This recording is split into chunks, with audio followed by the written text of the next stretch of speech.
Sir మీకే hi నాకేనా okay మీకే sir ఇండియాలో one of the biggest films deliver చేశారు మీరు sir and you have a bigger task ahead కదా.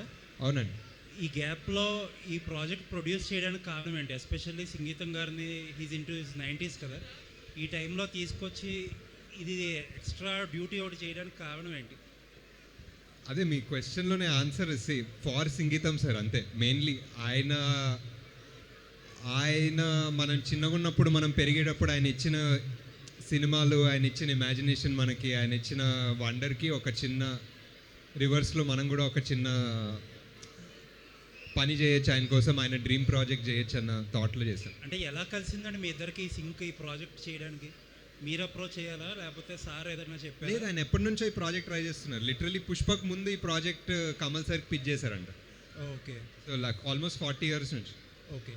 అండ్ కల్కి అప్డేట్ ఏం జరుగుతుందండి? కల్కి ఇది అది వినిపించలేదు సార్, చాలా క్రౌడ్ నాయిస్, అందరూ అడుగుతారు, అసలు ఏం వినిపించలేదు సార్, అందరూ అడుగుతారు అసలు. అదే నెక్స్ట్ ప్రసాద్ ల్యాబ్స్ లో అసలు ఏం. Nageswaram sir sir deleted song అని అంటే ఫస్ట్ టైం వాళ్ళు ఇలాంటి కొత్త ఈవెంట్ చేస్తున్నారు అంటే అవునండి. సినిమా కొత్తగా ఉందని చెప్పడానికా లేకపోతే ఏంటి ఈ ఈవెంట్ ఏంటి? అదే ఇప్పుడు ఇలాంటి సినిమా ఎలా చేయాలో తెలియదు మాకు, అందుకే ఇలాంటి ఈవెంట్ కూడా చేస్తున్నాం, ఎందుకంటే ఎలా ప్రమోట్ చేయాలో తెలియదు. మరి దేవి గారి రియాక్షన్ ఏంటి? ఆయన అంత కష్టపడి ట్యూన్ ఇచ్చిన సాంగ్ తీసేస్తున్నా అంటే దేవి గారు రియాక్షన్ నా ఫోన్లో ఎత్తట్లేదండి బేసిక్లీ. దేవి గారు ఇప్పుడు డిలీటెడ్ సాంగ్ అని చెప్పినాక, బట్ చాలా మంచి సాంగ్, మాకు అందరికీ నచ్చింది, అందుకే ఈవెంట్ చేయాలనిపించింది దానికోసం. వంశీ బ్రో అంత కష్టపడి డ్యాన్స్ చేశారు, 2-3 రోజులు ఫిస్ తాగారంట, అన్నీ చేశారు. సో ఫైనల్గా తీసేస్తున్నారు అనగానే ఫస్ట్ టైం ఈ సాంగ్ తీసేస్తున్నారు అన్నప్పుడు మీ ఫీలింగ్ ఏంటి? వినిపించట్లేదు. ఫస్ట్ టైం ఈ సాంగ్ డిలీట్ చేస్తున్నారు అన్నప్పుడు మీ ఫీలింగ్ ఏంటి? చాలా షాక్కి గురయ్యాను నేను. జస్ట్ ఊరికే అట్లా ప్రమోషనల్ స్టంట్ అనుకున్నాను నేను అది, కానీ తర్వాత పర్సనల్గా అడిగినాక అది సీరియస్ అని చెప్పారు వాళ్ళు. అప్పుడు చాలా బాధపడ్డాను. ఆ బాధపడుతున్నప్పుడు వెళ్ళి పైకి వెళ్ళి కొద్దిసేపు డ్యాన్స్ చేయన్నారు, ఏదో ఒకటి మాట్లాడి జోక్లే అన్నారు. సో ఇప్పుడు ఇక్కడ ఉన్నా నేను. నాగి సార్ సార్ ఈ ప్రాజెక్ట్కి వంశీ గారిని మీకు రెఫర్ చేసింది అనుదీప్ గారా మీ ఫ్రెండ్? లేదు, మనమే. వంశీ జాతిరత్నాలకు ప్రమోషన్స్ చాలా చేసేవాడు. సో ఇప్పుడు ఫస్ట్ మన ప్రమోషన్స్ వంశీతో స్టార్ట్ చేద్దామని ఇలా. ఆయన ఏంటి అసలు డ్యాన్స్ చేయట్లేదు, అంత చేసి ఏంటండి డ్యాన్స్ ఎందుకు చేయట్లేదు, అంత చేశాను అంటే నేను డ్యాన్స్కి ఫేమసా అండి? నాగి గారు నిజంగానే ఈ సాంగ్ ఉండదా అండి? మళ్ళీ పెడతారా ఇలా ప్రమోట్ చేసి? కాదు, ప్రెజెంట్లీ అయితే ఉండదండి. అది నిజంగా వంశీ అన్నట్టు నన్ను అందరు స్పామ్ చేసి ఒక వారం తర్వాత ఏదో కొన్ని సాంగ్లు యాడ్ చేస్తాం కదా సినిమాలో, అలాంటివి చేసే పరిస్థితి ఉంటే చూద్దాం. ఇప్పుడైతే లేదండి సినిమాలో. మీరు చేసే సినిమాలన్నీ చాలా లైఫ్ ఎక్స్పీరియన్స్ లేకపోతే మోర్ లార్జర్ దాన్ లైఫ్ సినిమాలు ఉంటాయి. మీరు ప్రొడ్యూస్ చేసే సినిమాలు మాత్రం ఇలా కామెడీ సినిమాలు, సరదాగా వెరైటీ సినిమాలే చేయడం. ఇదే లార్జర్ దెన్ లైఫ్ అండి. యాక్చువల్లీ ఇవే లార్జర్ దెన్ లైఫ్ ఉంటాయి, ఎందుకంటే మన లైఫ్ కన్నా నవ్వుకోవడం కన్నా ఇంకేముంటుందండి. సంగీతం గారు కల్కి ప్రాజెక్ట్లో ఇన్వాల్వ్ అవ్వడం వల్లే మీకు ఈ అసోసియేషన్ కుదిరిందంటారా?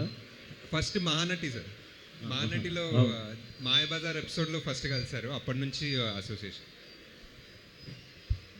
ఇప్పటికీ ఆయన ఈ వయసులో కూడా ఆయన ఎనర్జీ, ఆయన పార్టిసిపేషను, ఆయన ఎంతూజియాజం చూస్తుంటే మీకు ఏమనిపిస్తుంది? అంటే కొంచెం నా ఎనర్జీ చూసి నాకు బాధేస్తుంది సార్, ఆయన ఎనర్జీతో కంపేర్ చేస్తే. అండ్ ఆల్సో ఆయన సెన్స్ ఆఫ్ హ్యూమర్, ఆయన వెటకారం అసలు అది అందరికన్నా హైలైట్ అనమాట. అందుకే ఆయన సినిమాలు అంత హ్యూమరస్గా ఉంటాయి.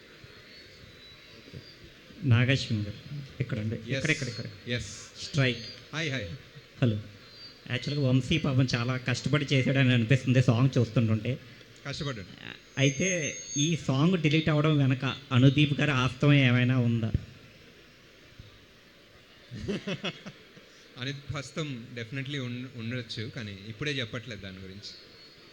My next question to singer Vamshi. Thank you.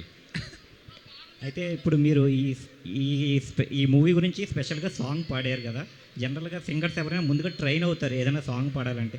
మీరు ఎక్కడ నేర్చుకున్నారో చెప్తే ఏ ఆర్టిస్టు నేర్చుకోరు, ఎందుకంటే డిలీట్ అవ్వవు కదా భవిష్యత్తులో. ఎందుకండి చచ్చిన పామును మళ్ళీ చంపుతున్నారు? ఓకే, ఆల్ నేను ది ఎక్కడ బెస్ట్. నేర్చుకోవాలి, నాకు సొంతంగా వచ్చిన టాలెంట్ ఇది. సో మీరు భయపడాల్సిన అవసరం లేదు. Okay, all the best. Okay అండి, ఐ థింక్ ఆడియన్స్ ఇంకెవరైనా ఏదైనా క్వశ్చన్ అడగాలనుకుంటున్నారా? ఇస్ దేర్ ఎనీవన్ ఇంకెవరైనా అడగాలి? అడగండి గట్టిగా, ఆర్ మైక్ ఇవ్వండి.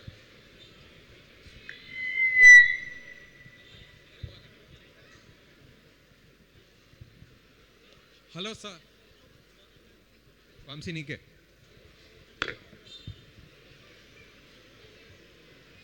నాగలక్ష్మి.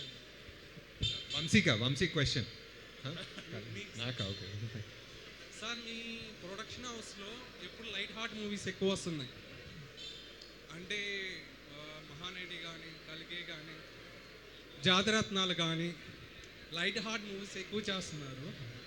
ఎప్పుడైనా ఒక వైలెంట్ ఫిలిమ్స్ ఎందుకు చేయరా? ఈ సినిమా చాలా వైలెంట్గా ఉంటుందండి సంగీతం గారు, అందుకే ఫస్ట్ డిలీటెడ్ సాంగ్తో స్టార్ట్ చేసాం. ఫస్ట్ నరికేసామన్నమాట, దాని తర్వాత స్టార్ట్. ఇంకోటి ఏంటంటే సార్, మీరు ఓల్డ్ యాక్టర్స్కి ఎందుకు ఎక్కువ ప్రిఫరెన్స్ ఇస్తున్నారు? అంటే మహానటి సావిత్రి గురించి బయోపిక్ మీరే తీశారు.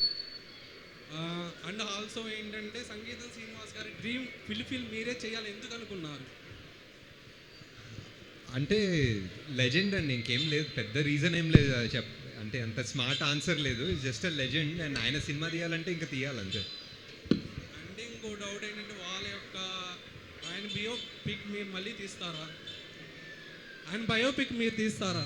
లేదండి, నేను బయోపిక్ ప్రెజెంట్లీ అయితే ఏం ప్లాన్ చేయలేదు. అండ్ మీరు తీస్తే చూడాలి. Thanks. Thank you. Hello sir, good evening. Vamshi good evening. Hi. Hi.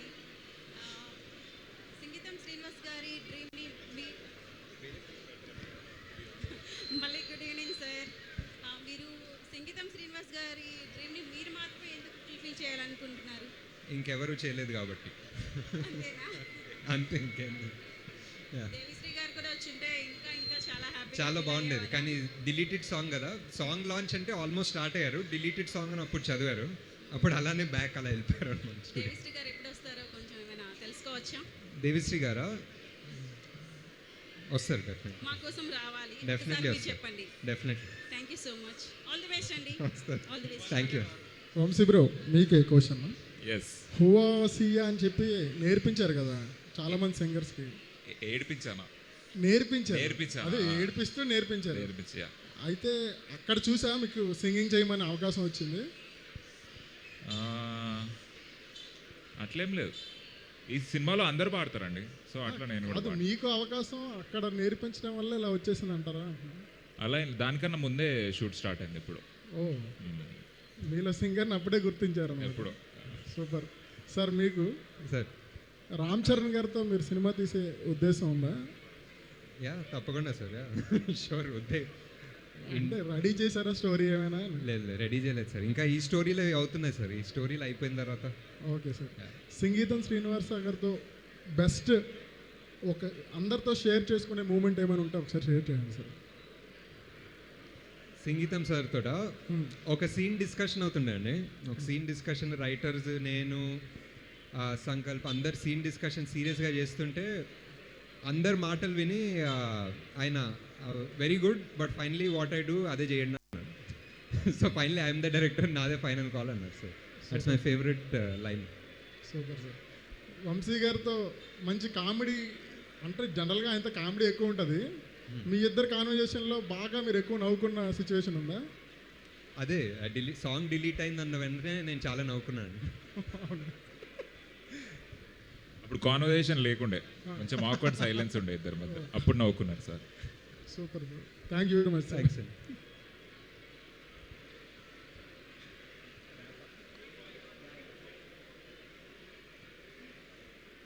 Okay, thank you guys. June 11th, one more question అండి. అది సాంగ్ డిలీట్ చేస్తారు కదా, ఆయన పే కూడా డిలీట్ చేస్తారా? ఆయన పీ కదా, రెమ్యునరేషన్ సార్. పేనా? పేమెంటా? ఏ మంచి ఐడియా. ఏంటి డిలీట్ చేసేయండి.